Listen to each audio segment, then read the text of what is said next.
സലിമാലിക്ക് ഉറപ്പായും ഈ പറയുന്ന കോടതി പറയുന്ന കടുത്ത ഭാഷ ഏറ്റവും ഒടുവിൽ വരാൻ പോകുന്ന ശിക്ഷാവിധിയിലേക്കുള്ള ഒരു സൂചകമാണ്. സലീം,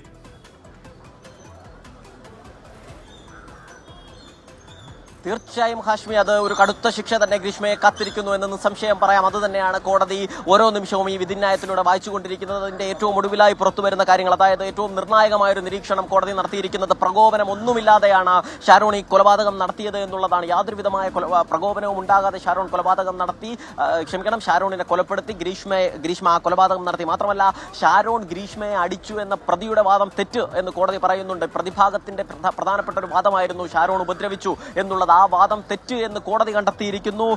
കുറ്റകൃത്യം ചെയ്തിട്ടും അവസാനം വരെയും പിടിച്ചു നിൽക്കാൻ ഗ്രീഷ്മ കൗശലം നടത്തി, പക്ഷേ അത് വിജയിച്ചില്ല എന്നുകൂടി കോടതി പറയുന്നു. മാത്രമല്ല, പ്രണയബന്ധത്തിന്റെ ഷാരോണിന്റെ സ്നേഹത്തിന്റെ ആഴം കോടതി മനസ്സിലാക്കുന്നു. ആ സ്നേഹബന്ധത്തെ അതേ അളവിൽ കോടതി ഉൾക്കൊള്ളുന്നു. അതേസമയം ഗ്രീഷ്മ ചെയ്ത കൊടും ചതിയുടെ ആഴവും കോടതി മനസ്സിലാക്കുന്നു, അതും നിരീക്ഷിക്കുന്നു എന്നുള്ളതാണ് ഏറ്റവും പ്രധാനപ്പെട്ട കാര്യം. സമാനതകളില്ലാത്ത കൊലപാതകം എന്ന് പ്രോസിക്യൂഷൻ വാദം നിരത്തിയ ആ കേസിൽ അത് ഏറെക്കുറെ പ്രോസിക്യൂഷന്റെ വാദങ്ങളെ അതേപടി കോടതി തന്നെ പറയുന്നു. കോടതി അത് നിരീക്ഷിക്കുന്നു എന്നുള്ളതാണ്. അതിലേറ്റവും പ്രധാനമായും കോടതി നിരീക്ഷിച്ചത് വേദന കൊണ്ട് പുളയുമ്പോഴും ഏറ്റവും അവസാനം മരണക്കിടക്കയിൽ കിടക്കുമ്പോൾ പോലും ഗ്രീഷ്മയെ വാവേ എന്നായിരുന്നു ഷാരോൺ വിളിച്ചത് എന്നുള്ളതാണ്. അത്രയധികം സ്നേഹത്തിന് അടിമയായിരുന്നു ഷാരോൺ എന്നുകൂടി കോടതി പറയുന്നു. ഒക്ടോബർ 14 ഗ്രീഷ്മ വീട്ടിലേക്ക് വിളിച്ചപ്പോൾ കൊലപ്പെടുത്താനാണ് വിളിക്കുന്നതെന്ന് അറിയില്ലായിരുന്നു എന്ന് കോടതി തന്നെ നിരീക്ഷിക്കുന്നു. അത് പ്രോസിക്യൂഷന്റെ ഏറ്റവും പ്രധാനപ്പെട്ട വാദമായിരുന്നു. സ്നേഹം നടിച്ച് വീട്ടിലേക്ക് വിളിച്ചു വരുത്തിയെന്ന്. അതായത് ഈ കൃത്യം നടന്ന ദിവസം, ഈ ഷാരോണിനെ വിഷം കുടിപ്പിച്ച ദിവസമാണ് ഒക്ടോബർ 14. ഒക്ടോബർ 14 മുതൽ 11 ദിവസം, ഒക്ടോബർ 25 വരെയാണ്.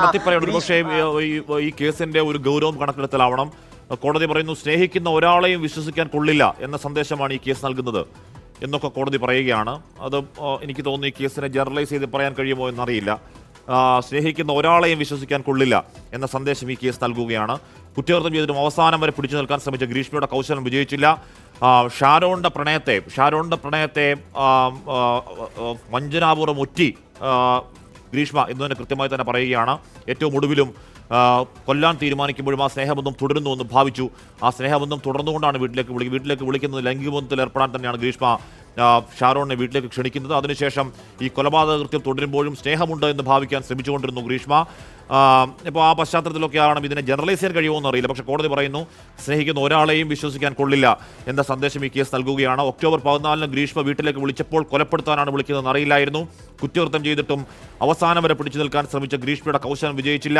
ഷാരോൺ അടിച്ചു എന്നത് പ്രതിഭാഗത്തിന്റെ പ്രധാനപ്പെട്ട ഒരു വാദമായിരുന്നു. അത് തെറ്റാണ് എന്ന് കോടതി പറഞ്ഞു. MG പ്രതീഷ്, ഈ എന്താണ് കോടതി ആ വിധിന്യായം പറഞ്ഞ് അതിനെ ജനറലൈസ് ചെയ്യുന്നു എന്ന് തോന്നുന്നുണ്ടോ? സ്നേഹിക്കുന്ന ഒരാളെ വിശ്വസിക്കാൻ കൊള്ളില്ല എന്ന സന്ദേശം ഈ കേസ് നൽകുന്നു എന്ന് പറയുന്നത് ആ കേസിന്റെ വളരെ ആഴത്തിലുള്ള ഡെപ്ത് ബോധ്യപ്പെടുത്താൻ വേണ്ടി കോടതി പറയുന്നതാകുമല്ലേ? ഹാഷ്മി, തീർച്ചയായും. കാരണം ഈ കേസിന്റെ തുടക്കം മുതൽ തന്നെ പ്രതിഭാഗം ഉന്നയിച്ച ഓരോ വാദങ്ങളും അക്കമിട്ട് തള്ളുകയാണ് കോടതി. കാരണം നേരത്തെ ഈ പ്രായത്തിൽ വീണ്ടും കോടതി പറയുന്നു, പ്രതിയുടെ പ്രായം കണക്കിലെടുക്കാൻ കഴിയില്ല, എനിക്ക് പ്രതിയെ മാത്രം കണ്ടാൽ പോരാ എന്ന കടുത്ത വിമർശനങ്ങൾ ആവർത്തിക്കുകയാണ് വിധിന്യായത്തിൽ. പ്രതീഷ്, ഹാഷ്മി, തീർച്ചയായും. കാരണം തുടക്കം മുതൽ ആ പ്രതിഭാഗം ഉന്നയിച്ച ആ വാദം പൂർണ്ണമായും കോടതി തള്ളുന്നു എന്ന് തന്നെയാണ് നമുക്ക് ഈ നിരീക്ഷണത്തിൽ നിന്ന് മനസ്സിലാക്കാൻ കഴിയുന്ന കാര്യം. പ്രതിയുടെ പ്രായം ഇവിടെ കണക്കിലെടുക്കാൻ കഴിയില്ല എന്ന് കോടതി പറയുന്നു. എനിക്ക് ആ പ്രതിയെ മാത്രം കണ്ടാൽ പോരാ, അതിന് തൊട്ടപ്പുറത്ത് മരണപ്പെട്ട കൊലപ്പെടുത്തിയ ഷാരോണിനെ കാണണം, ഷാരോണിന്റെ കുടുംബത്തെ കാണണം എന്നുകൂടി കോടതി ഇവിടെ പറഞ്ഞു വയ്ക്കുന്നു എന്നതാണ് നമുക്ക് മനസ്സിലാക്കാൻ കഴിയുന്ന കാര്യം. അത്തരത്തിൽ ഈ ഒരു സമൂഹ മനസാക്ഷി നെട്ടിച്ച പൊതുബോധം അല്ലെങ്കിൽ പൊതുസമൂഹത്തിൽ അത്രത്തോളം ചർച്ചയായ ഒരു കേസ് കൂടിയാണ്. അതേ ഗൗരവത്തിൽ തന്നെ ഈ കേസിനെ കോടതി കാണുന്നു എന്നതാണ് നമുക്ക് ഈ നിരീക്ഷണത്തിൽ തന്നെ മനസ്സിലാക്കാൻ കഴിയുന്ന കാര്യം. മറ്റൊന്ന് പ്രായത്തിന്റെ പരിഗണനയായിരുന്നു, അത് കോടതി തള്ളുന്നു. മറ്റൊരു പ്രധാനപ്പെട്ട കാര്യം, ഈ വൈകാരിക വശങ്ങൾ ചൂണ്ടിക്കാണിച്ചായിരുന്നു ഈ പ്രധാനമായും വാദിച്ചത്. അതെല്ലാം തന്നെ ഈ കോടതി തള്ളിയിരിക്കുന്നു. ക്രിമിനൽ പശ്ചാത്തലമില്ല എന്ന വാദം കണക്കിലെടുക്കാൻ കഴിയില്ല എന്ന് സുപ്രധാനമായൊരു നിരീക്ഷണം കോടതി നടത്തിയിരിക്കുന്നു. കാരണം ഈ പ്രതിഭാഗം ഉന്നയിച്ച പ്രധാനപ്പെട്ട വാദങ്ങളിലൊന്ന് പരമാവധി കുറഞ്ഞ ശിക്ഷ നൽകണമെന്നും നേരത്തെ ക്രിമിനൽ പശ്ചാത്തലം ഇല്ല എന്നുമാണ്. ആ വാദം തള്ളിക്കൊണ്ട് കോടതി ഇപ്പോൾ പറയുന്നത് ഗ്രീഷ്മ നേരത്തെയും വധശ്രമം നടത്തി എന്നതാണ്. കാരണം ഈ ഷാരോണിനെ കൊലപ്പെടുത്താൻ ആദ്യ ഘട്ടത്തിൽ അല്ലെങ്കിൽ ആദ്യ ശ്രമമല്ല ഗ്രീഷ്മ നടത്തിയിരുന്നത്. നേരത്തെയും ഈ ഷാരോണിനെ കൊലപ്പെടുത്താൻ ഗ്രീഷ്മ വധശ്രമം നടത്തിയിരുന്നു. അത് പരാജയപ്പെട്ടതോ കൂടിയാണ് വീണ്ടും മറ്റൊരു കൃത്യമായൊരു ആസൂത്രണത്തോടു കൂടി വീണ്ടും ഒരു ഷാരോണിനെ വീട്ടിലേക്ക് വിളിച്ചു വരുത്തുന്നതും ഈ കഷായത്തിൽ വിഷം നൽകുന്നതും. അതുകൊണ്ടാണ് താൻ ഷാരോണിന്റെ കുടുംബത്തെ കോടതിയിലേക്ക് വിളിച്ചത് എന്ന് ഇപ്പോൾ കോടതി പറയുന്നു. കാരണം ഈ കേസ് പരിഗണിക്കുന്ന ഘട്ടത്തിൽ ആദ്യം കോടതി പറഞ്ഞത് ഷാരോണിന്റെ മാതാപിതാക്കൾ കോടതിക്ക് ഉള്ളിലേക്ക് വരണമെന്നതാണ്. കാരണം അവരുടെ മുമ്പിലാണ് കോടതി ഈ വിധി പ്രഖ്യാപനം അല്ലെങ്കിൽ വിധി പ്രസ്താവം നടത്തുന്നത്.